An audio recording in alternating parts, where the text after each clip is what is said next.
Welcome back to Holistic Health Masterclass podcast with me, your host, Brett Hawes.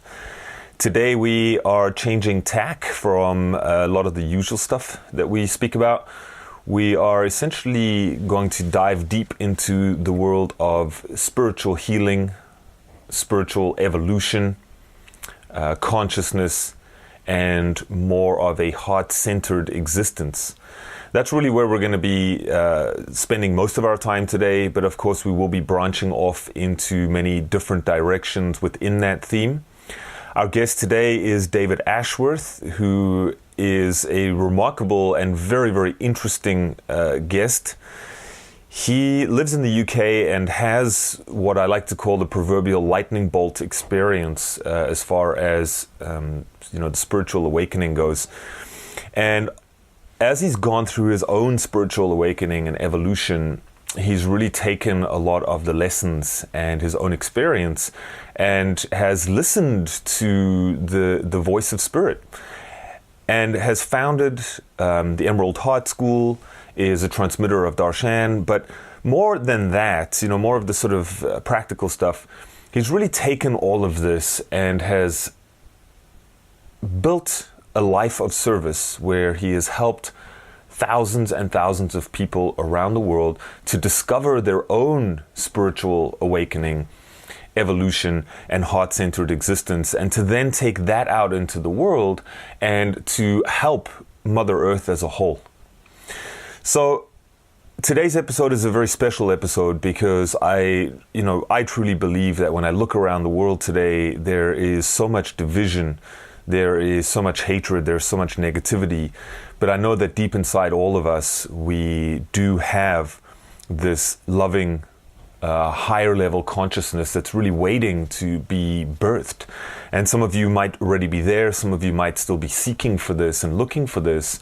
And regardless of where you're at on the spiritual path, today's episode is really special because, as we usher in 2018, I would really love to see us let go of some of this division and some of this hatred and this negativity that we are breeding, and to really usher in the light and the love so that we can evolve as a human species and ultimately reach our highest potential. So I'm going to leave it at that today, and as always, if you do like the show, please consider subscribing, leave us a review. Those of you who are subscribing to the show will receive, first dibs on new episodes, as well as some special episodes, some free gifts, and so on. So please do subscribe. And if you have any questions at all, you can reach out to us through the website, which is holistichealthmasterclass.com. You can also visit our website to view the entire catalog of our podcast. So I'll leave it at that. And today I bring you David Ashworth. Right, so welcome to the show, David. Thank you, Brett. It's great to be here. It's great to make your acquaintance on this podcast. Absolutely, and I am really thrilled to be meeting you. I know we've gone back and forth a little bit with our schedules since you are in the UK and I'm over here in Canada. So we finally managed to iron out our schedules and get ourselves together. And I wanted to preface this podcast here just to give you guys, the listeners, a little bit of background. David and I actually met online, so we've never really met in person. And I think that once you hear his story and the work that he does, I think you will appreciate why I was immediately attracted to him and the work that he's doing, which is absolutely vital in this world.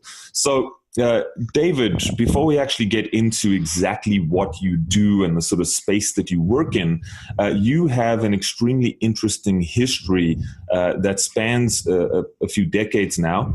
But perhaps you can, you started, well, I don't want to say started life out, but looking at your bio, you used to be a typesetter, if I'm not mistaken, and one day everything changed for you. Can you perhaps sort of give us a bit of background on that? Yeah, sure, Brett. Yeah, that's correct. I ran a small business in Manchester in the UK. I was a typesetter and we had an art studio there as well. And many things began to go wrong with this business. and one day I sat down at the desk and said to myself, I'm not going to move from here until I've got some answers. And at the time, I was working 18 hours a day and the business was going backwards. It was just absolutely ridiculous. I thought, there's got to be something going on here. And I was actually running two businesses at the time. I was importing organic hair products from the USA and branding those in my own bottles and selling them to professional hairdressers. And I'd been to visit a hairdressing salon in the south of the UK, and I'd met one of the girls there who was an astrologer. And while I was sitting at the desk, saying to myself, I'm not moving from here till I get some answers, I kind of thought, I wonder, does that girl with the astrology have any answers? So I got in touch through the hairdressing salon. And she said, well, I'll do you a chart because I find your energy very interesting. Well, I didn't know anything about energy. I didn't know anything about much, really, except typesetting, if I'm honest. And anyway, after a few weeks, this handwritten 52-page astrological chart came through. And half of it was absolutely spot on with who I was. And the other half, I hadn't got a clue who this person was. But it said this person had the most amazing intuition. I remember asking my cousin what intuition was. and all these fantastic and amazing gifts to commune with nature spirits, the earth, you name it. And it was all in there. And so I found half of this chart really quite interesting because it was so accurate, and the other half quite terrifying because I didn't understand it. So really, I came into the spiritual world from that point, not knowing anything at all, and having an abject terror of anything to do with anything psychic. And in fact, I remember my wife at the time, she brought a friend home from work one day who was a psychic, and she said, I want to tell you some things about yourself. And I was out that door before she could speak a word. And anyway, to cut a long story short, this awakening began to happen, and I realized it had been going on for several months, and that's why the business was crashing through the floor. And over a period of 3 years, I spent about a year crashing down to the bottom, a year on the bottom, and then a year coming out the other side. And by the time I'd come out the other side, I was actually practicing as a healer. And it was just such a life transformation. And how the healing began, as I began to go to explore this chart, this astrological chart, and go to mind, body, spirit events, people were telling me that I had all these amazing gifts, and I just didn't know anything about them. So I got involved with one or two people. The power that was coming through my hands at the time was just phenomenal. I'd be driving to work some mornings, and you'd sit at the traffic lights with my hand on my knee, and suddenly I'd feel the power of this heat coming through, which was just ridiculous. And then somebody came to see me one day at the studio where I worked, where my business was, and this person said, "Are you the healer?" I said, "No, I'm a typesetter." I said, "Well, what do you mean, the healer?" She said, "Well, somebody told me you're an amazing healer."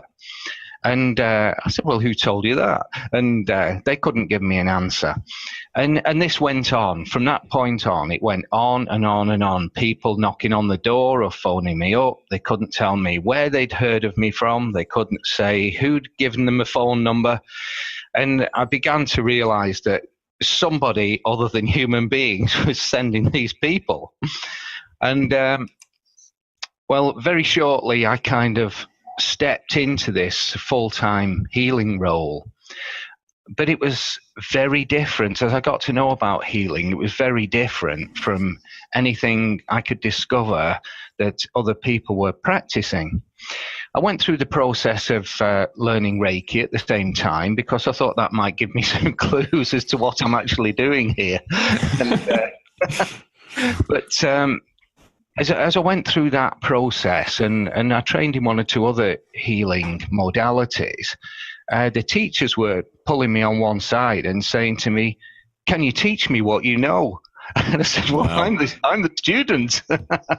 and I remember distinctly going to be examined one day. It was an examination for certain healing qualities, and I knocked on the teacher's door, and we came in and sat down. She put a cup of tea on the table, and she said, "Well, there's your certificate. Now I want you to teach me all you know." I said, "Well, I don't really know anything. It's just that something has awoken within me and turned me inside out, turned my life totally around, and it's never been the same since." Mm-hmm. So from those very early days, a stream of people came for 10 years, non-stop. And at one time, I had a 9-month waiting list. It was wow. Just like all the time. It was always 3 to 4 months of a waiting list. And I was working full time by this time in South Manchester, with sharing some space with a homeopath and an Ayurvedic practitioner. And we had a great little practice running from that house. And then in 2004, as I was putting the key in the door one morning, guidance said to me, "Time to close the door and walk away." Mm-hmm. So I'd learned a lot of lessons by this time in 10 years.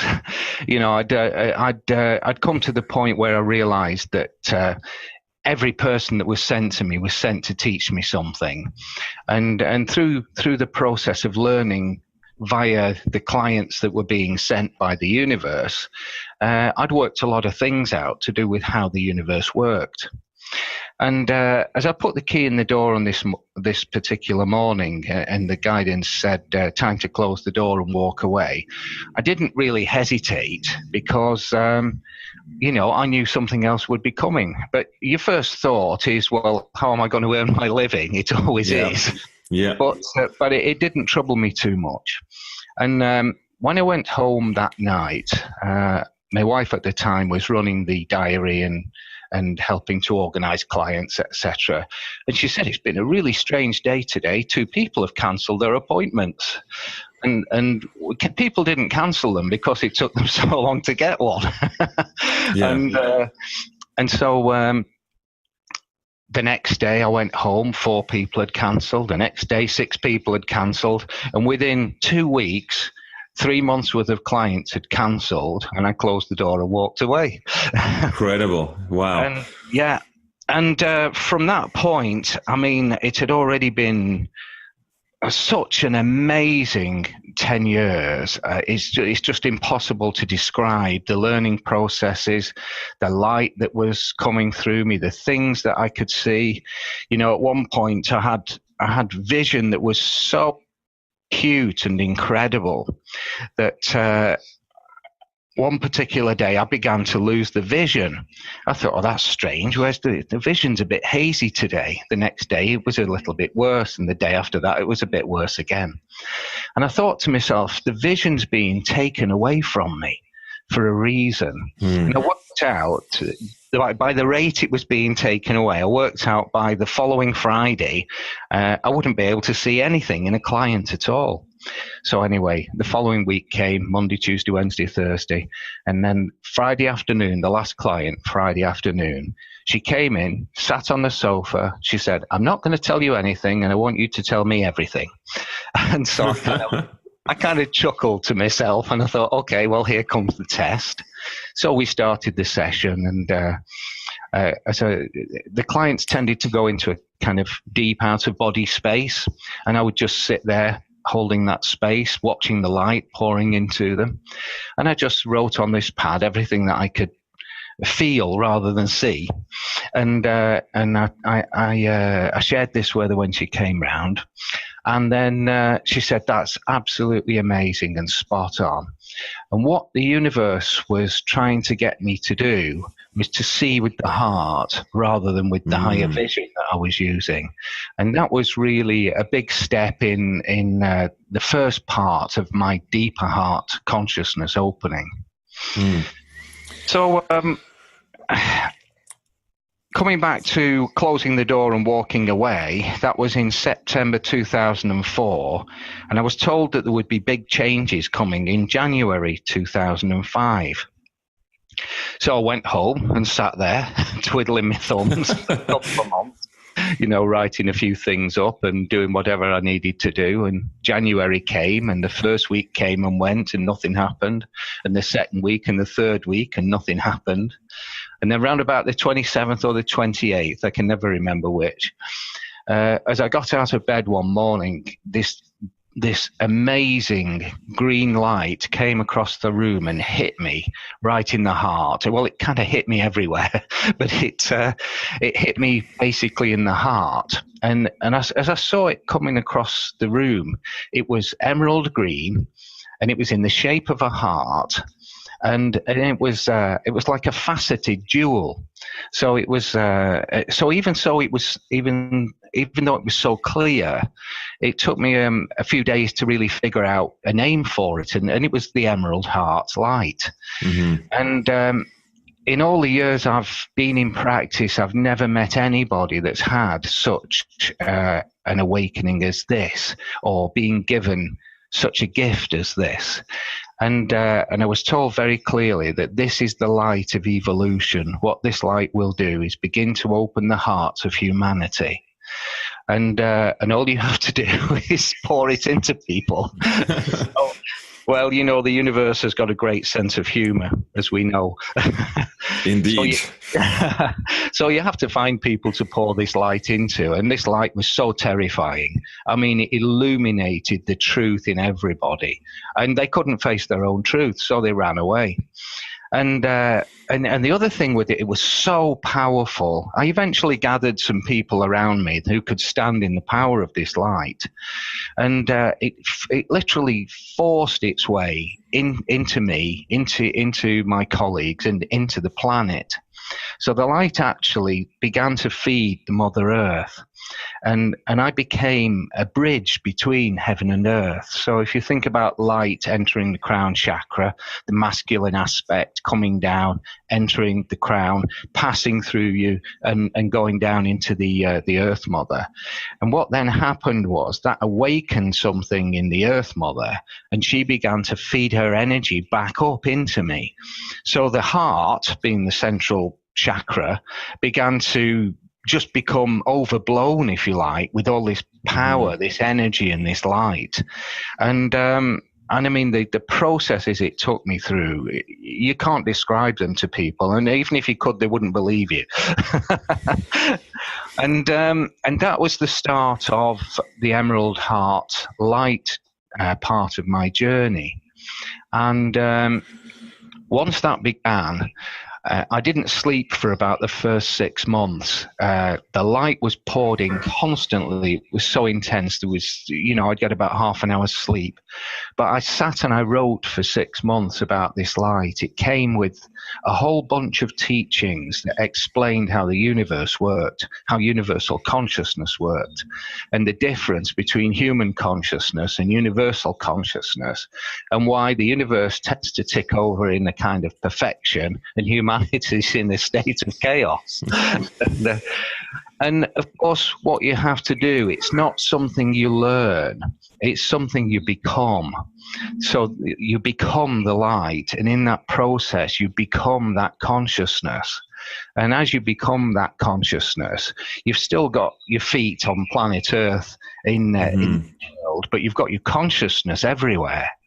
Yeah. And you have to learn to kind of cope with that. It could be interesting, especially when you start to experience things in fifth dimensional reality. Mm-hmm. I think that you're absolutely spot on, and wow, that is just an absolutely amazing journey, first of all. And I definitely want to circle back to a few items here because, I think that there's a lot of people in the world, we are looking for something.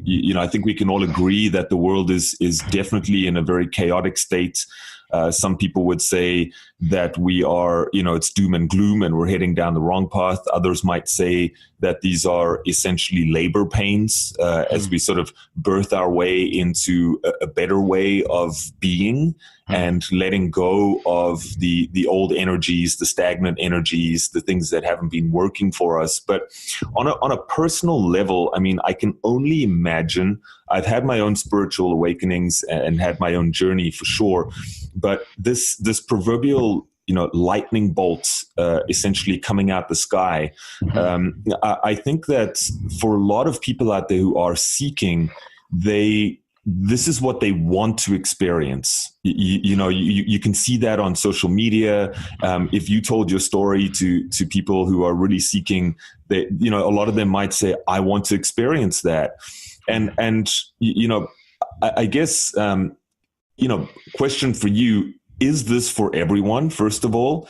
Do you feel that you have to be ready to be able to receive this? And I think, thirdly, I believe listening to your story, and I'm very well trained in shamanic medicine, and the shamans were always chosen.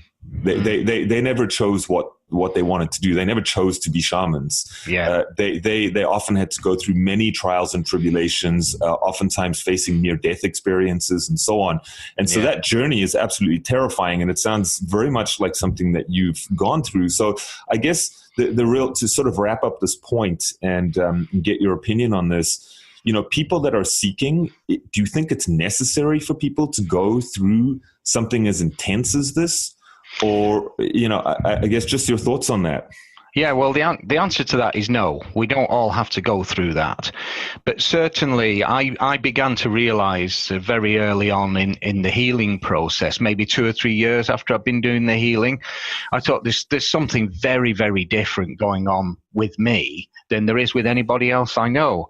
And when I started to plumb the depths of that question, I got the answer, which came very clearly, that you're a chosen one. And I actually, I went into this in great depth because the first thing you think of is, well, that's going to go to my ego, isn't it? Exactly. You can't go out into the world and tell people you're a chosen one, or they'll think you're a lunatic. Mm-hmm. And so, well, go ahead. Yeah, what came after that? I actually, in a book I wrote an item about the chosen ones. I began to see who were the chosen ones, and the chosen ones are very, very different to ordinary folk. But ordinary folk are going to be drawn to usually energy first, energy work, then light work, and then into consciousness work. Is the Emerald Heart light for everybody? On a certain level, yes, it is, because it's a very gentle light these days. It was very tough in the beginning because it had to batter its way into this reality. Mm-hmm. But over the years, it's become gentler, more feminine. It was a very masculine, powerful light originally, but it's very feminine now, and it's quite nicely balanced. And so I know that I can pour this into, I do a process called a program, where it pours the light into a person's heart for 28 days. And then that continues to unfold for about 12 to 16 weeks. And it's a very gentle process, and it starts to show them the truth within themselves and around their own life. So to answer that question, on a certain level, yes, it is ready for, it is for everybody. Chosen ones come along, once every now and again, and they are so drawn to the light. It's like they have this deep inner knowing that is absolutely unquestionable. And there's quite a few of those people that have been students with me for sometimes for many years, 15 years, sometimes 16 years. But the people that are coming in the last couple of years are young people, which is fantastic, because I'm coming to the other end of the game at the moment. and so it's great to be able to train the young people who are awakening. And of course, it's the heart that seeks the light. and now the light is here in this reality. People contact me from all over the world, and strangely enough, Canada is one of the countries that I've never really had many clients in, but most others I have. That is really strange. I wonder why. Must be something to do with the snow, I think. Maybe it insulates us from the energies, right? Yeah. Yeah.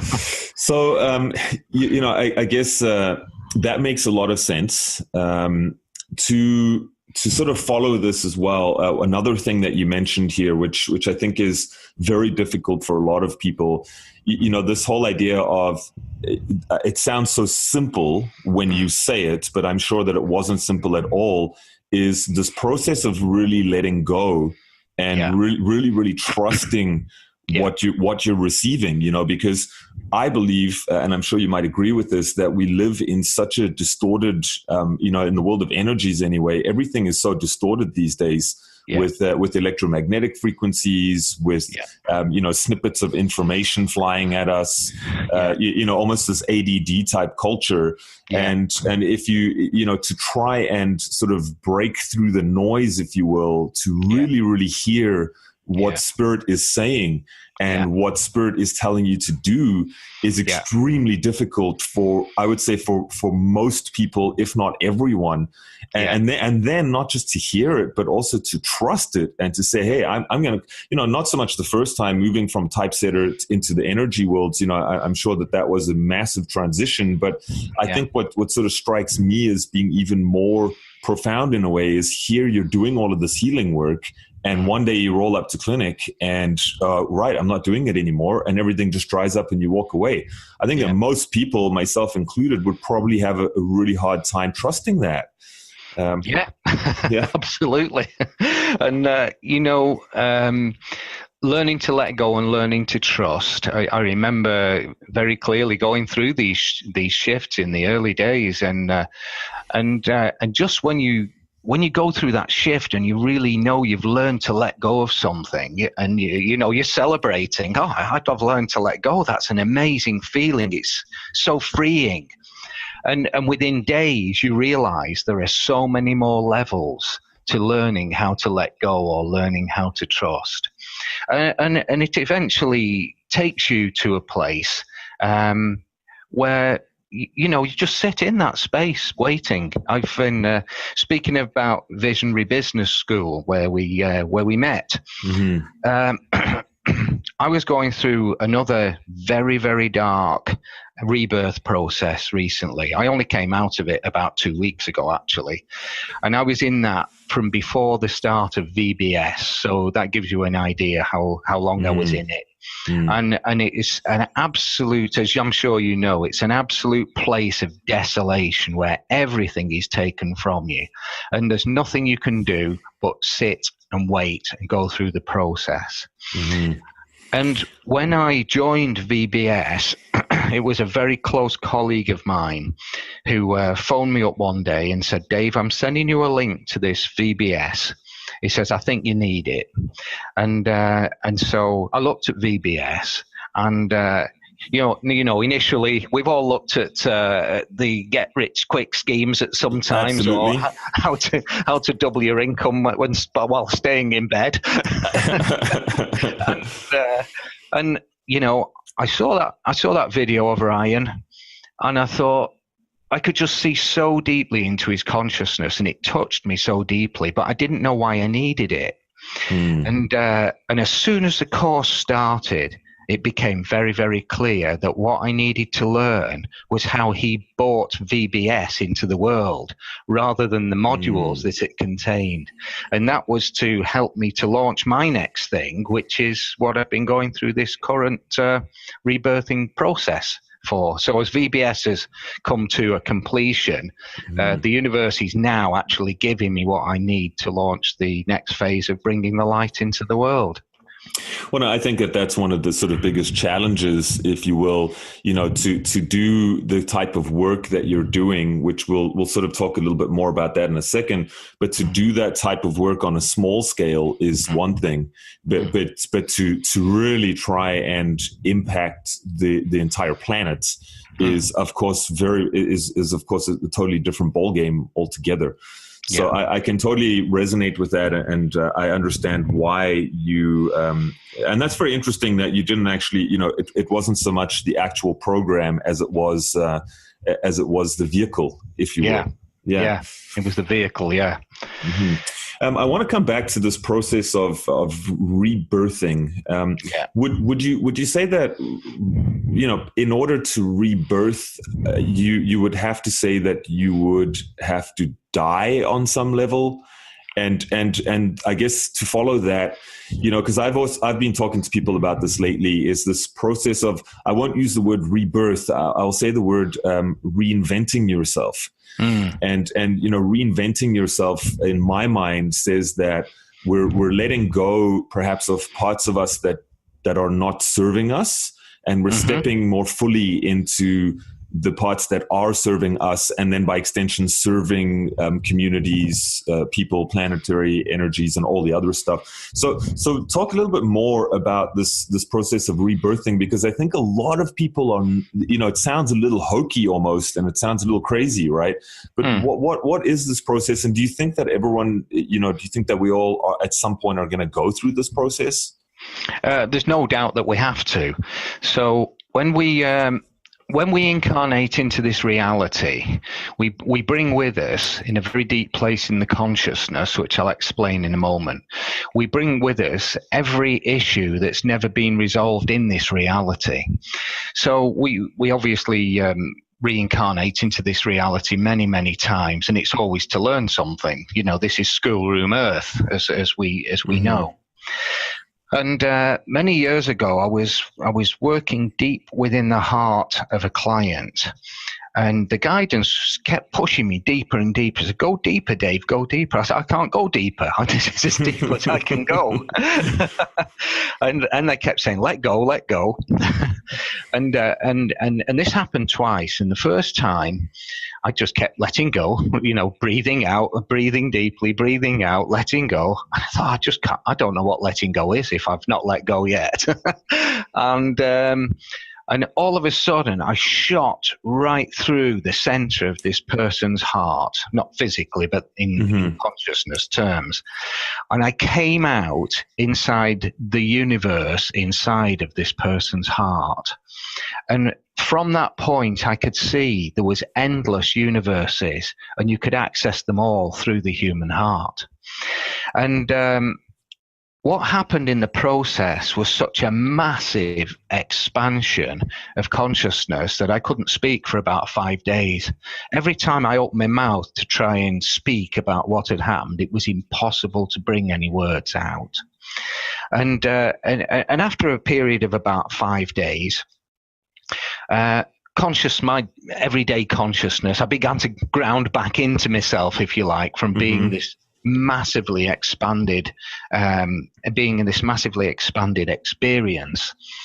And as you come back into yourself, you can't believe what you've just experienced, because it goes beyond anything that the mind can comprehend.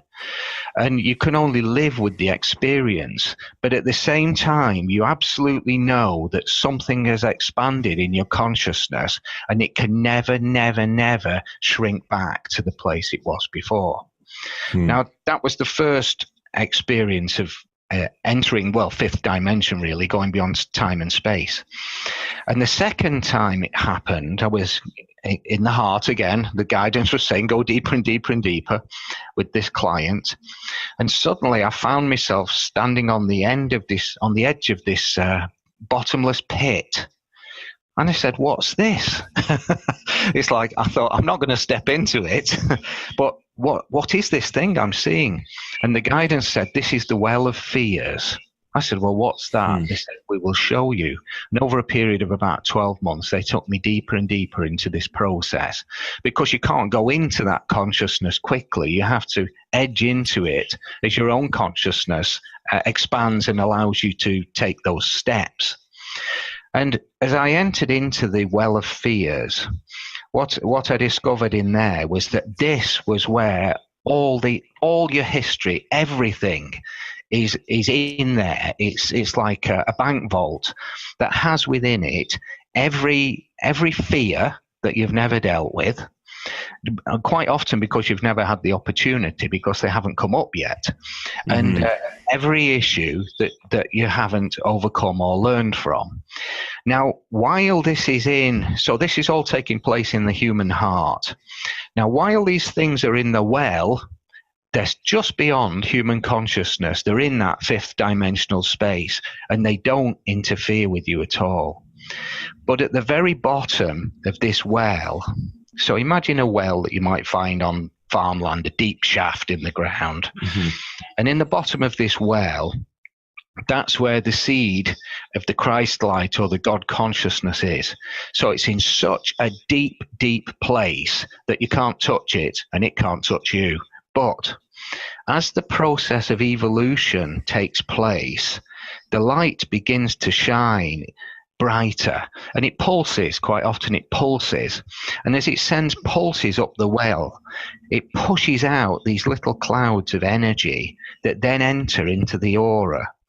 Now, as soon as they enter the aura, they enter your present reality, and you begin to feel them. And so, a classic one is fear of failure, for example. Lots of people have fear of failure. So that there might be many, many layers of that fear in the well.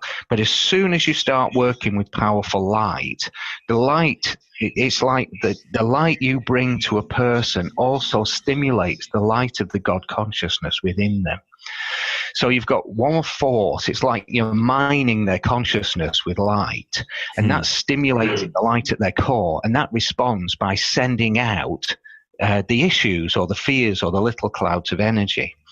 So we're all here on this planet, and we've all brought tons of stuff with us, but we're not usually aware of it. And of course, lots of past life stuff comes up through there after a while.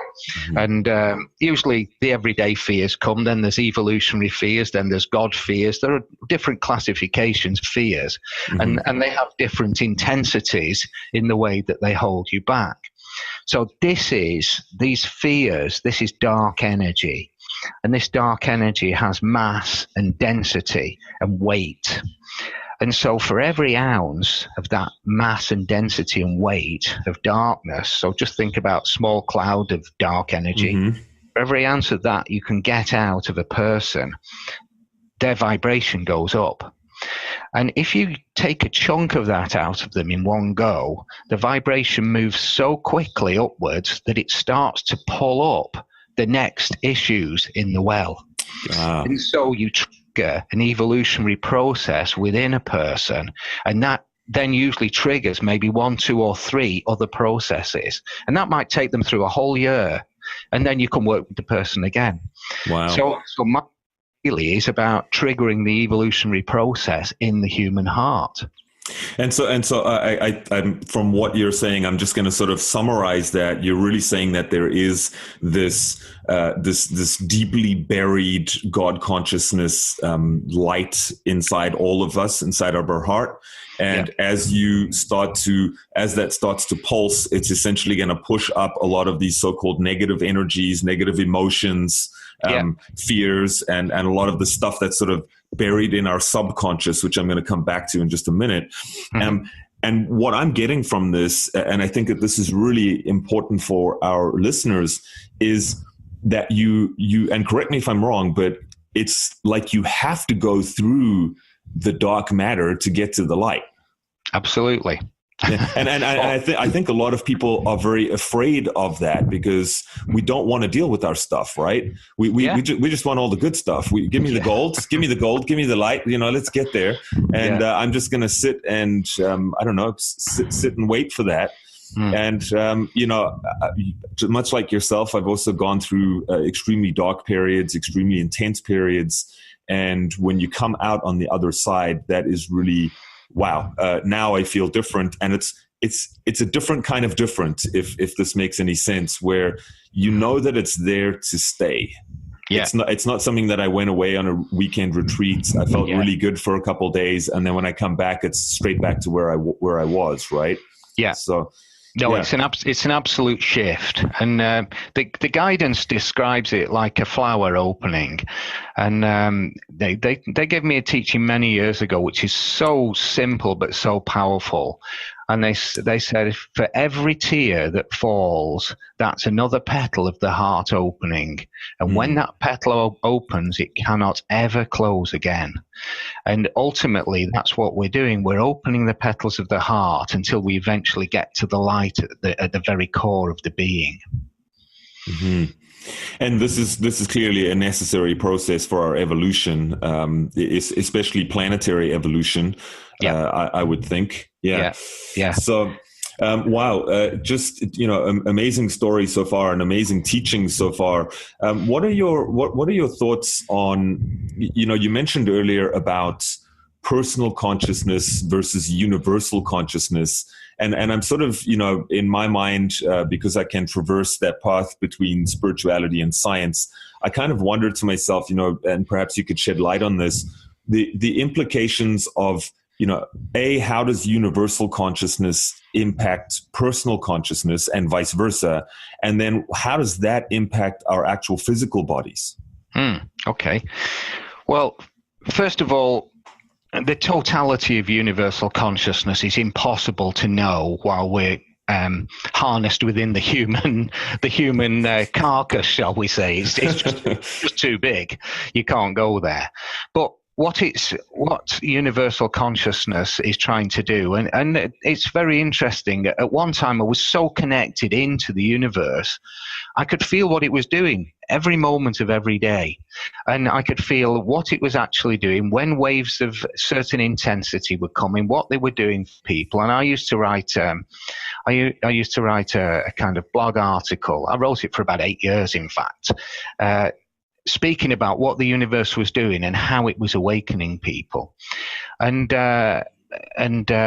it's interesting going back, before 2012, and everybody was waiting for the big shift. Mm-hmm. I'd already seen it happen in 1999, and everybody was still waiting for it to come. But of course, what they were waiting for was the acceleration. What I'd seen and experienced was the actual event of the pulse before it accelerated. Mm. So if you think about a star going supernova, for example, and it puts out this massive wave of energy that then begins to travel across the universe, eventually that wave is going to hit somebody or something, and that might be hundreds and thousands of light years from the event. So I felt the event, but 2012 was kind of where it had reached some years later. Now, universal consciousness. What happens with universal consciousness in this kind of period of awakening? There's been a period where things have been quite quiet for a few years, and then they began to speed up again. So through the late 90s and the early 2000s, the light was very powerful and very hot, and it was pushing and awakening many people. And then it seemed like there was a period where everybody went back to sleep again. Mm-hmm. And that's starting to build up again now. So there's another wave coming in, another wave of powerful light. Now, regarding just taking a step back and regarding the dark matter that needs to come out from within us, it's not always a desperately bad process. And the people I've taught over the years, I've taught them how to know when they need help and when it's just a process that's probably going to clear within 24 to 48 hours. And it is very easy to know that. So the other thing to understand is, as the universal consciousness vibration, for want of a better description, is speeding up and teasing our hearts into light or into life, which is really both the same thing, as that process is happening, because it's much faster than it was. I mean, you must have experienced this in your own work, that the kids that are being born these days are just so plugged into the universe and moving so quickly. Yeah. I mean, I have a friend that helps me with technical stuff, and I say, you know, Ryan, how do we solve this? 2 minutes later, it's like he's just pulled it out of the universe. It's amazing, just amazing. And you know, you see these young people, and they're so much awake compared with where we were and what we had to go through. So people don't necessarily have to go through the same stuff we did, because everything is moving faster, and they're already bringing themselves in with a heart that's more awake, more plugged into the important things. So coming back to the point you were making, the difference between human consciousness and universal consciousness, basically we're animals. You know, if you study the human being at any level, we've not evolved very much from the animal. I mean, people don't like to hear this stuff, but it's the truth. We've gone nowhere. You know, we've learned to wave our arms about and speak and make a few things, you know, but other than that, where is the development in the human heart? People are still killing people everywhere. Absolutely. People. I think that we've done a great job at evolving our minds, in a sense, where we've created all of this stuff, and we can, you know, intellectually and mentally make things and create technology and all the other stuff. But, you know, if we take a look around, to your point, I don't think we've necessarily used it in the correct way. And as you say, we haven't necessarily evolved in terms of heart. In fact, I think we might have even regressed in some ways, where I'm not sure why that is. But you know, another thing that I wanted to bring up, since we're talking about it, is this notion of intellectualizing spirituality. Yeah. You know, since your work is primarily in the sort of heart space, I find a lot of people they think so much about spirituality instead of really hearing and feeling spirituality. So perhaps you could speak to that, especially because of your, you know, the path that you've taken and you've helped so many people. Do you find that this is a common thing? It is a common thing. If we, you know, it goes back to the education system. Where is all the energy put into humans from day one? It's put into developing the mind. So by the time they've got to 16, 17, 18 or 20, the mind is, well, the guidance used to describe it, the mind as an entity. The guidance used to say to me, the mind is an entity, Dave. You've got to get people out of the mind, otherwise they're lost. And so the intellectualizing process is not going to get anybody anywhere. It might be interesting and fascinating, and there's nothing wrong with looking at that from an interest point of view or a fascination point of view.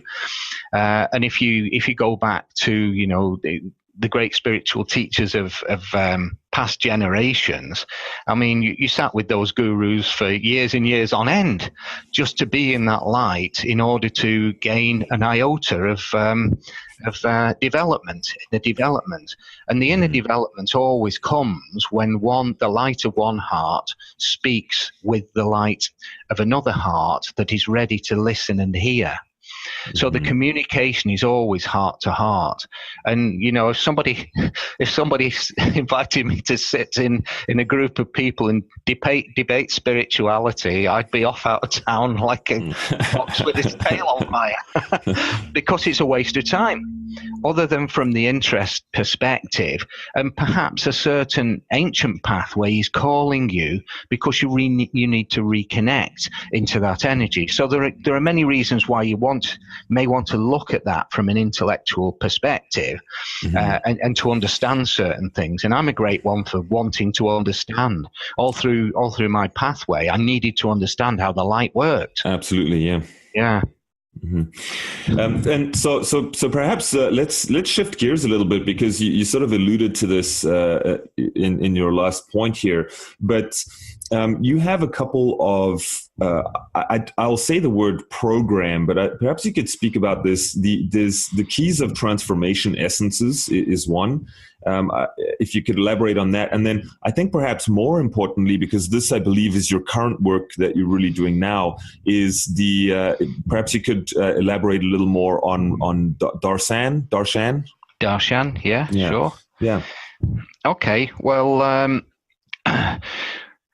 with the teachings that came at the time the Emerald Heart Light came, I founded a school, the Emerald Heart School of Enlightenment, which I've now moved on from. Again, the universe came one day and said, time to close the door and walk away, Dave. So I bequeathed that to a group of elders and a chap called Tim Dyson, who now runs the Emerald Heart School of Enlightenment. But, you know, when the universe asks you to walk away, you know it's always going to bring you to another level. Mm-hmm. And so the next level was that, and it's always because your heart is opening to the next level, and you can bring something new in, a new vibration, a new frequency, whatever you might wish to call it. So after I walked away, which will be a couple of years ago this Christmas, so I've really been going through transformation this last 2 years, but it's been intensifying recently. And the first idea I had that darshan was coming forth, and I'll explain that in a moment, was perhaps about 2.5 years ago when I was running a retreat in Lanzarote. And as I was working with the students one day, the guidance was saying, look into their eyes, look into their eyes. So I could feel something was happening, but I didn't look too deeply, but I started to connect with people's eyes. And then by the end of that year, I was sat with a colleague, and she said to me, well, what do you think the next phase is, Dave? I said, well, I think it's the ability to transmit darshan, or to pass darshan. She's very understanding of the Eastern ways, and it's an Eastern word, and it means a divine blessing, basically, or a blessing from the divine. It's being in a place where the God consciousness can come through your heart and transmit itself through your eyes into the eyes of another person and into their heart. And so we tried it out. So, you know, how do you find out does anything work? Well, let's try it. See what someone has to be first, right? Yeah, somebody has to be first. So Yvonne, I said, how do you think we should do this? She said, well, I think I should kneel in front of you, you know, in reverence and respect to the God consciousness. I said, okay, then. I said, I'm a bit uncomfortable with that, but let's do it. So I gazed into her eyes for, I don't know, a minute at the most, I think. She had to go lie down on the sofa, and I went into such a deep place of inner peace, and I felt the light rush through me like I'd never felt before. It went through every cell in the body. And even though I knew what was happening, it was so scary that I actually stopped the process at one point. I kept saying, don't stop it. But the body consciousness couldn't cope with it, and it stopped the process. And I thought, well, it's okay, because whatever is just flooded through me, I know there's enough in there to really do what it needs to do. And so from that point, I thought, well, okay, how are we going to try this out? So I phoned my colleague Tim in London, and I said, Tim, can you organise an event? I'm going to come down and give darshan to a group of people. So I hadn't got a clue whether it was going to work or not, but we gathered, I think, 24 people in a room, and sat them in a circle. And I sat on the chair, and Tim brought them up one at a time, and they knelt in front of me. And as I looked through my eyes, I couldn't see anything at all. There was nothing, absolutely nothing. And of course, when we're working with light and energy, as you know, you feel and perceive all kinds of things. You know, you can see into your clients, you can tell what the energy's doing, where the light's going, etc., etc. With the darshan, there was nothing. I had no idea whether anybody had received anything or not. And so I went out of the room after. I thought, I can't stay with the people. I need to come in, do the job, and go out again. And so Tim carried out a feedback session, and the feedback was just absolutely mind-blowing, phenomenal. People had direct experiences of God. They couldn't even speak about it. It had hit them so deeply. And from that point, I've done a few live darshans, but I tend to do distant darshan on a Sunday evening. Mm-hmm. And I do a live one every now and again. I did one last weekend. It takes me about 3 days to recover. Wow. Because the heart seems to expand massively in a kind of physical sense. It feels like it's just got so big inside you. You just have to sit quietly for about 3 days, and then everything kind of returns to normal again. So that's the darshan, mm-hmm. and that's kind of where my own personal development has got to, if you like. Yeah. Sorry, go ahead. No, and I was going to say, so you're doing this, you're doing this kind of work now online as well with people really all around the world. Yeah. How does that? Do you find that there's a difference between doing this in person versus online? And I hate to use the word "is it as effective?" because we're really talking about something that is just way bigger than you or I. But I don't know what other word to really use. Is it the same or is it different? Or it's a good question, and to be honest, I can't give you a straight answer on that because I don't know. But what I can tell you is that the people that have done some spiritual work in the past and whose hearts are really ready to drink in a direct transmission from the universe, they get so much from it, and it hits them so deeply that the feedback I get is just phenomenal. People that perhaps are early on the path and the heart isn't yet that developed, they still get something, but not at the same level. But I would say there's probably not much difference between the live darshan and the distant darshan. I'm pretty sure it's fairly close to being the same. Yeah. The thing with the live darshan is it's a nice personal experience for people, and they get to meet the host, if you like, and they get some feedback, and it's a nice session. Mm. And with the distant darshan, I set that up with people, as you say, all over the world, and it's set up so that they can receive it at one of 3 different times in their local time. So 7 p.m., 8:30, and 10 p.m. So usually a person can find one of those times that suits them on a Sunday evening. Mm-hmm. And it never fails to arrive bang on. In fact, I can tell you a funny story about it if you've got time. Yeah, that'd be great.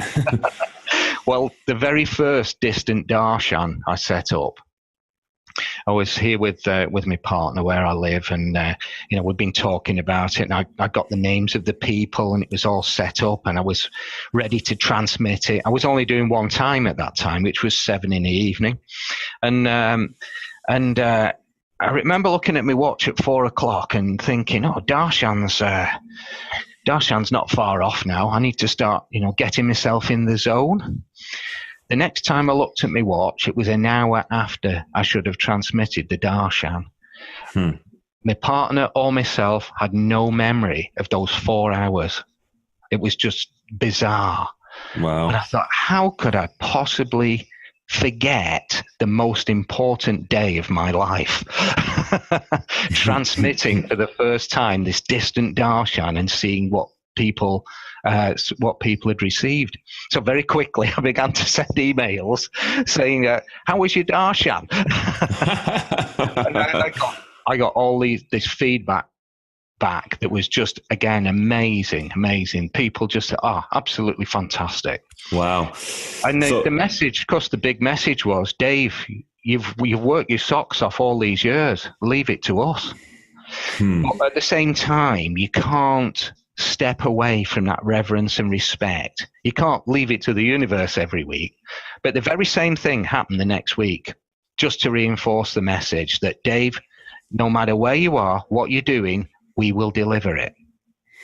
And of course, from that time on, I've always been there, or almost always been there, for the darshan and to set it up. But this is where we come to on the spiritual path, where you eventually reach a place where you're so in alignment with the universe that it's doing the work for you. I mean, you must have experienced yourself when you're working with a client, quite often, they give you the answers, or the answers are given even before you've asked the question.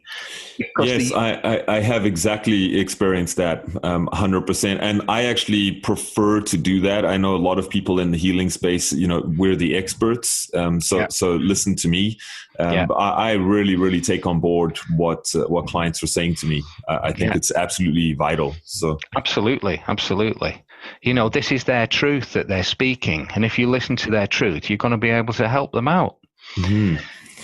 I want to, we have a few minutes left here, and I guess I wanted to ask you perhaps some bigger picture stuff, some higher level, get your thoughts on some higher level issues here. Where do you think, as a global society, where the way I look at it is the dark is extremely dark and the light is extremely light. And perhaps this is a necessary process, but do you feel that humanity is ready for this awakening? Do you think do you feel it's going to happen anytime soon? Or, just your thoughts on that, and a bit of a loaded question, and perhaps, there's not going to be one single unified answer there, but what are your thoughts on that? Okay. When you can see into the consciousness of a human being, into the consciousness of the human heart, and I was describing to you before those little dark clouds of energy that rise from the well and enter into life, okay? That's when we dissolve that out of that person's aura and that person's vibration goes up, that's like a microcosm of the question you've just asked. So it's like there's all this darkness and there's all this light. Are we ready for it? Many, many people being brought into the world at this time are absolutely ready for it. I mean, you've only got to step outside of the mainstream consciousness and look what's happening in the world and how people are trying to develop new things, new ways, learn about people, help people.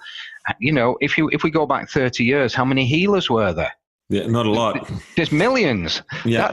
That shows you how the light is coming into the world. But of course, what happens is the more the light comes in, the more it's going to illuminate the darkness. Yeah. And so you end up with this internal battle in the case of the darkness and the light within the aura, or in the cosmic sphere of Earth, you end up with this same battle of light versus dark. But what happens when you see how it works within human consciousness, in the microcosm as it works, you don't need to use force. Sometimes I look into a person and see something extremely dark and maybe very active, and I look at this thing and I just sit there and watch it. And it knows I'm watching it and it's watching me. And then I just show it how much light I can bring to this situation. And then it often, bigs itself up a bit, gets ready for the fight. And I just sit there and show it the light. And eventually it realizes it can't win and it capitulates and it just disappears in a puff of smoke. Now, that is what light will eventually do when we reach a tipping point. When there's enough people carrying enough light into this world, the darkness will just capitulate. It'll just disappear in all the humans that are carrying darkness, and they'll have an awakening. Yeah. You read about many people that have had very dark and dismal lives of violence, and they've suddenly had their conscience awake and their consciousness awake, and they all they want to do is atone for that. Yeah. And I guess this is analogous to, I step into a dark cave and I can't see anything, but it just takes one little match to light up the whole cave, right? And and now I can see everything.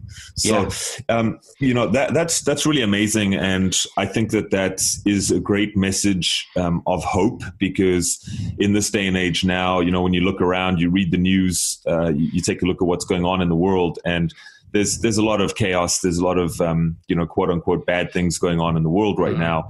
And I think that it's really starting to get a lot of people down, where, and I'm not even going to get into the specifics, because it's really across the board in all facets, right? It is. Both physical and energetically. So thank you for sharing that with us, because I think for a lot of people, feeling that sort of, this idea, or this feeling of being defeated, of where's humanity going? We're not going anywhere. It's all going to hell, kind of thing. I'm glad that you said that, because it does make a lot of sense, and I too truly do believe that. In closing here, I just a couple things. What if you were to deliver one message if you could speak to the entire planet, or if you could, reach the entire planet, what would your message be? It's a good question. That's a big question. It is a big question, yes. And sorry to put you on the spot. No, it's fine. What I would say is, seek light wherever you can, and it will illuminate you. Mm-hmm.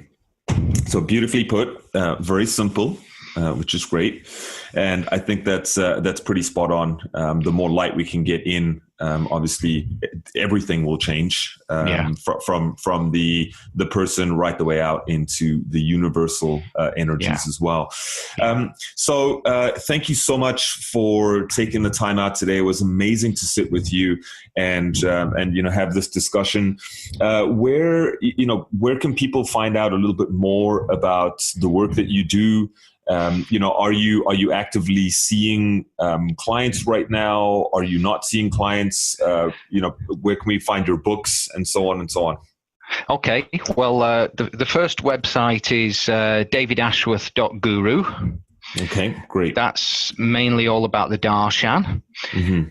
There's davidashworth.com, which is it's quite a bit out of date, but it still has a lot of the basic stuff about programs in it. And also there's emerald-heart.co.uk. That's emerald-heart.co.uk. And that's the website of the Emerald Heart School of Enlightenment. Okay, so great. And they can find me on Facebook, Darshan with David, and just David Ashworth. And great. I put a few teachings out there. Okay, great. And I'll obviously be sharing that. For those of you who are interested in looking at the live links, you can go on to our website, holistichealthmasterclass.com. So you can find all of that, obviously, once this airs. If you are listening to this while you are driving in your car, or doing some yard work, or wherever you are, obviously listen to the websites, but go and check them out on our site, and try and connect with David. So once again, thank you so much, David. Thank you so much, the listeners, to listening to this episode. I hope that you have got a ton of value out of this, and really, sort of opened ourselves up to this heart consciousness. As much as we talk about physical health, as much as we talk about eating right and exercising and doing all of this other stuff, I think that some of the things that have always been important to me, which is exactly why David is on the show here, is actually looking more towards spiritual health, because it's something that is not as commonly taught, if you will, or not as commonly covered, especially in the practitioner's office. This is really stepping into a slightly different realm, but I think it's a very, very important realm, because the consciousness, personal consciousness, your thoughts, your emotions are all ultimately going to trickle down and affect your physical health as well. So thank you so much, David, for being on the show. And for those of you listening, if you would like to support the show, all that we ask is you can hop online on iTunes, wherever you get your podcasts, and just give us a quick review. And of course, if you would like to subscribe, that would be amazing as well, and really help us to continue the show and to continue to bring you awesome information and awesome episodes. Okay, so thank you so much, David, once again. Thank you. Thank you very much, Brett. And I'll catch up with everyone next week for another episode. Bye for now. Bye.